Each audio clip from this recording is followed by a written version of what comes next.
Depuis 2 ans, on est devenu consultant indépendant parce que après plusieurs années dans le monde du recyclage, on s'est rendu compte de certains problèmes et des limites. Et du coup, on a voulu aller plus loin et travailler directement avec les industriels pour améliorer les choses et plus s'arrêter aux limites qui étaient imposées par le milieu du recyclage.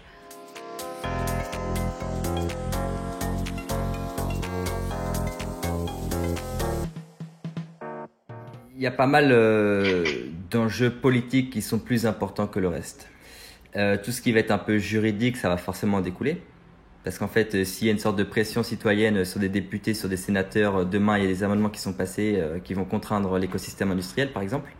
Pour moi, tous les enjeux sont liés en fait. Il n'y a pas un enjeu qui est plus important que les autres. C'est tout sur le même plan, au même moment.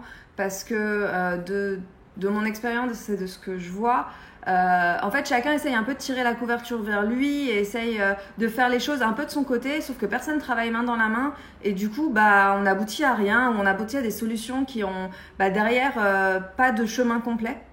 Ce qu'on fait à notre échelle, parce que ça nous semble facile et en fait moins gourmand en temps, c'est simplement quand les gens vont nous dire j'ai vu ça, mais qu'est-ce que je peux faire ?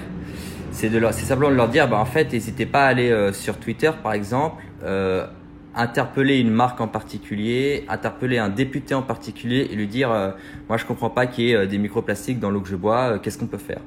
Après il y a les actions moins directes par rapport aux consommateurs qui sont plus celles qu'on va organiser en interne, qui vont être de dire on va aller chercher des assos dans des écoles de droit par exemple et on va aller chercher à faire du lobby environnemental.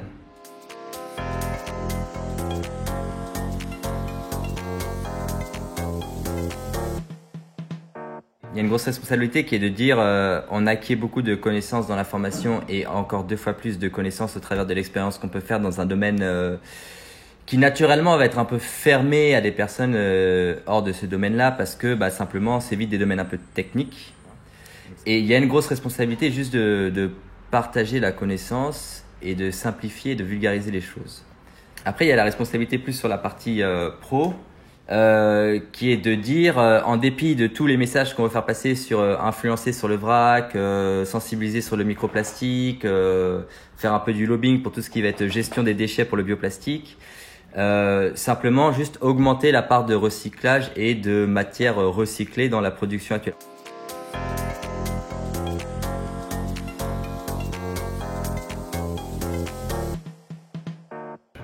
En fait, c'est de plus en plus en train de devenir quelque chose un peu trendy. Donc tendance, en fait, c'est quelque chose d'un peu plus cool. Alors qu'à une époque, c'était vraiment vu comme du déchet et personne n'en voulait. Donc c'est une évolution qui va dans le bon sens, quoi. Après, c'est accompagné d'une consommation de plastique qui est juste exponentielle. On continue énormément à utiliser du plastique plutôt que de trouver de réelles solutions alternatives.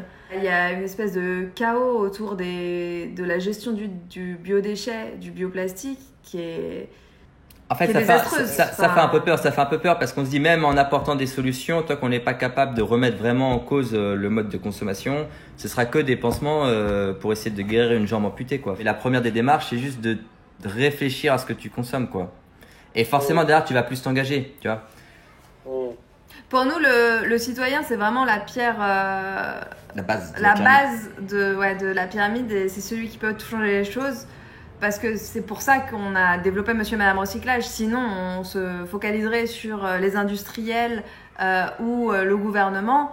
Mais nous, vraiment, notre combat premier, c'est de partager notre connaissance et notre savoir-faire pour que tous les citoyens y aient accès.